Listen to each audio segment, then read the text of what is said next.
O desejado de todas as nações. Capítulo 6.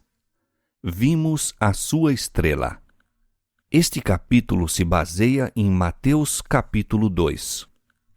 Tendo nascido Jesus em Belém de Judeia, no tempo do rei Herodes, eis que uns magos vieram do Oriente a Jerusalém, dizendo: Onde está aquele que é nascido rei dos judeus? Porque vimos a sua estrela no Oriente e viemos a adorá-lo. Os magos do Oriente eram filósofos. Faziam parte de uma grande e influente classe que incluía homens de nobre nascimento, bem como muitos dos ricos e sábios de sua nação. Entre estes, se achavam muitos que abusavam da credulidade do povo. Outros eram homens justos que estudavam as indicações da providência na natureza, sendo honrados por sua integridade e sabedoria. Desses eram os magos que foram em busca de Jerusalém. A luz de Deus está sempre brilhando entre as trevas do paganismo. Ao estudarem esses magos o céu estrelado, procurando sondar os mistérios ocultos em seus luminosos caminhos, viram a glória do Criador. Buscando mais claro entendimento, voltaram-se para as Escrituras dos Hebreus. Guardados como tesouro, havia em sua própria terra escritos proféticos que prediziam a vinda de um mestre divino. Balaão pertencia aos magos, conquanto fosse em tempos profeta de Deus. Pelo Espírito Santo predissera a prosperidade de Israel e o aparecimento do Messias, e suas profecias haviam sido conservadas de século em século pela tradição. No Velho Testamento, porém, a vinda do Salvador era mais claramente revelada.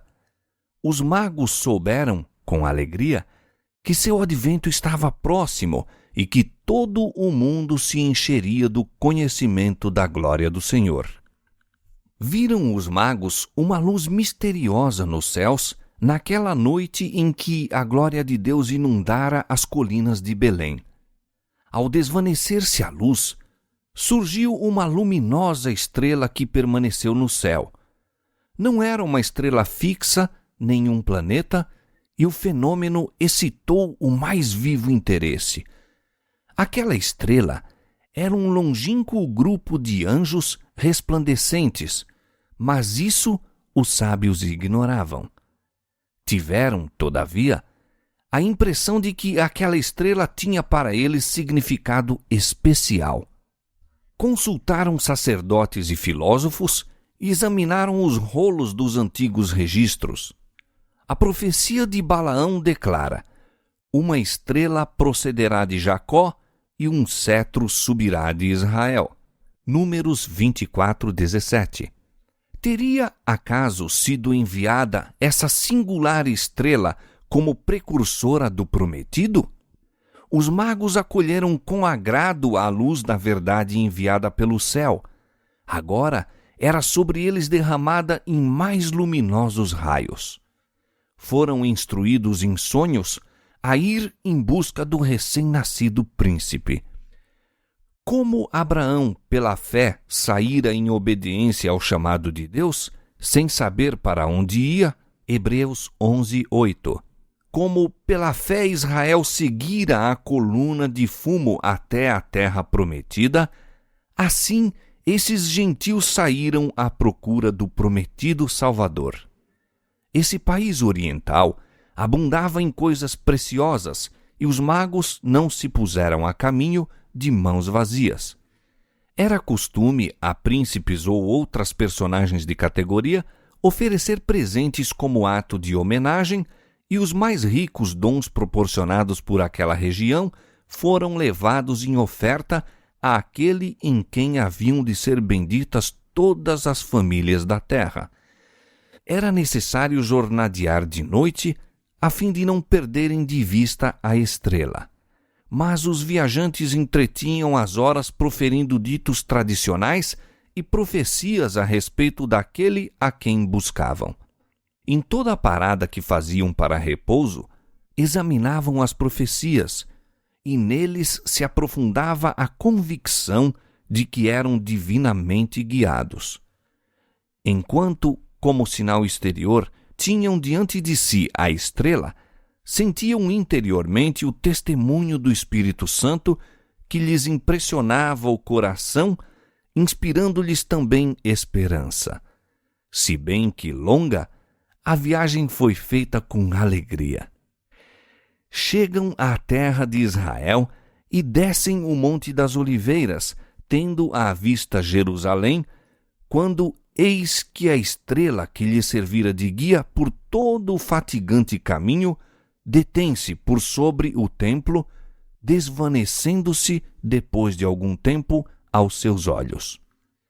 Ansiosos, dirigem os passos para diante, esperando confiantemente que o nascimento do Messias fosse o jubiloso assunto de todas as bocas. São, porém, vãs suas pesquisas. Entretanto, na santa cidade, dirigem-se ao templo. Para seu espanto, não encontram ninguém que parecesse saber do recém-nascido rei. Suas perguntas não despertam expressões de alegria, mas antes de surpresa e temor, não isentos de desprezo. Os sacerdotes repetem as tradições, exaltam sua própria religião e piedade, ao passo que acusam os gregos e romanos como maiores pagãos e pecadores que todos os outros. Os magos não são idólatras e aos olhos de Deus ocupam um lugar muito acima desses seus professos adoradores. Todavia, são considerados pelos judeus como gentios. Mesmo entre os designados depositários dos santos oráculos, suas ansiosas perguntas não fazem vibrar nenhuma corda de simpatia. A chegada dos magos foi prontamente divulgada por toda Jerusalém. Sua estranha mensagem criou entre o povo uma excitação que penetrou no palácio do rei Herodes. O astuto edomita foi despertado ante a notícia de um possível rival.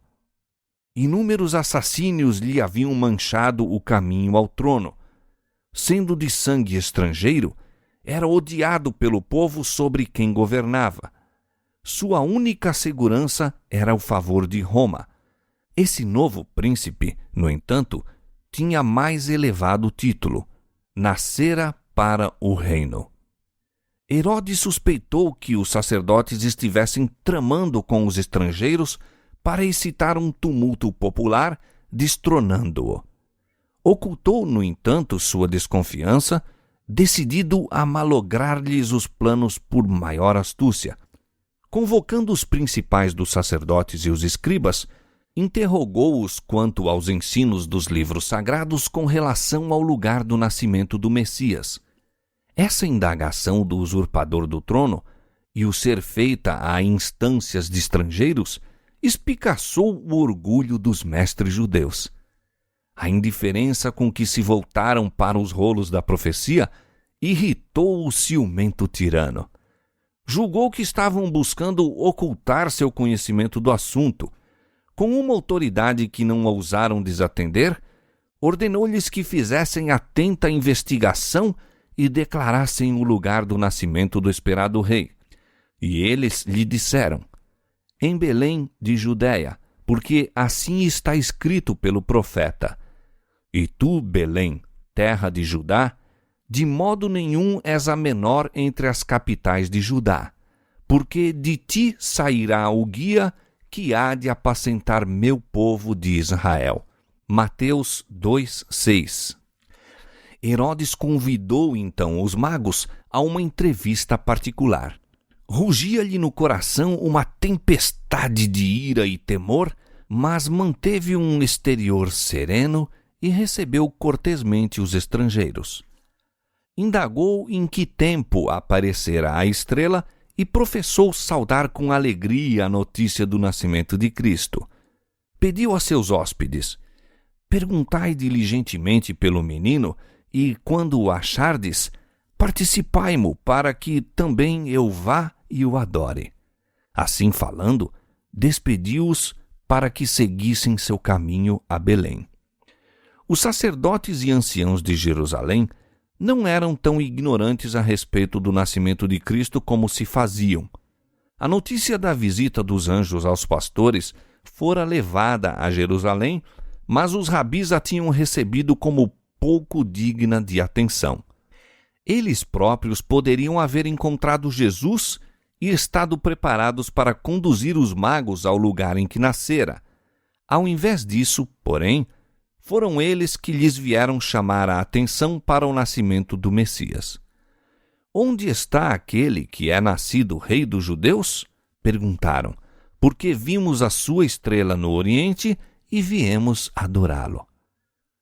Então, o orgulho e a inveja cerraram a porta à luz. Fossem acreditadas as notícias trazidas pelos pastores e os magos, e teriam colocado os sacerdotes e rabinos numa posição nada invejável, destituindo-lhes de suas pretensões as exponentes da verdade de Deus. Estes doutos mestres não desceriam a ser instruídos por aqueles a quem classificavam de gentios. Não poderia ser, diziam, que Deus os passasse por alto para se comunicar com pastores ignorantes ou incircuncisos pagãos. Resolveram mostrar desprezo pelas notícias que estavam agitando o rei Herodes e toda Jerusalém. Nem mesmo iriam a Belém a ver se estas coisas eram assim. E levaram o povo a considerar o interesse em Jesus como excitação fanática. Aí começou a rejeição de Cristo pelos sacerdotes e rabis. Daí cresceu seu orgulho e obstinação até se tornar em decidido ódio contra o Salvador. Enquanto Deus abria a porta aos gentios, estavam os chefes judeus fechando-a a si mesmos. Sozinhos partiram os magos de Jerusalém. Caíam as sombras da noite quando saíram das portas, mas, para sua grande alegria, viram novamente a estrela e foram guiados a Belém. Não tinham, como os pastores, recebido comunicação quanto ao humilde estado da criança. Depois da longa jornada, ficaram decepcionados com a indiferença dos chefes judeus e deixaram Jerusalém menos confiantes do que nela penetraram. Em Belém, não encontraram nenhuma guarda real a proteger o recém-nascido rei. Não havia a assisti-lo nenhum dos grandes da terra. Jesus estava deitado numa manjedoura. Os pais, iletrados camponeses, eram seus únicos guardas. Poderia ser este aquele de quem estava escrito que havia de restaurar as tribos de Jacó e converter os restos depreciados de Israel, que seria luz das gentes e salvação até a última extremidade da terra? Isaías 49, 6. E, entrando na casa, encontraram o menino com Maria, sua mãe, e, prostrando-se, o adoraram. Através da humilde aparência exterior de Jesus, reconheceram a presença da divindade. Deram-lhe o coração como a seu Salvador, apresentando então suas dádivas: ouro, incenso e mirra. Que fé a sua! Como o do centurião romano, mais tarde, poder-se havia ver dito dos magos do Oriente: nem mesmo em Israel encontrei tanta fé. Mateus 8:10. Os magos não haviam penetrado os desígnios de Herodes para com Jesus. Satisfeito o objetivo de sua viagem, prepararam-se para regressar a Jerusalém na intenção de o pôr ao fato do êxito que haviam tido. Em sonho, porém, receberam a divina mensagem de não ter mais comunicações com ele e, desviando-se de Jerusalém, partem para sua terra por outro caminho. De igual maneira, recebeu José aviso de fugir para o Egito com Maria e a criança. E o anjo disse: E demora-te lá até que eu te diga, porque Herodes há de procurar o menino para o matar. José obedeceu sem demora, pondo-se de viagem à noite para maior segurança. Por meio dos magos, Deus chamara a atenção da nação judaica para o nascimento de seu filho. Suas indagações em Jerusalém, a excitação do interesse popular e o próprio ciúme de Herodes, que forçou a atenção dos sacerdotes e rabis, dirigiu os espíritos para as profecias relativas ao Messias e ao grande acontecimento que acabava de ter lugar. Satanás empenhava-se em dissipar do mundo a luz divina e pôs em jogo sua máxima astúcia para destruir o Salvador. Mas aquele que não dorme nem tosqueneja, velava por seu amado filho.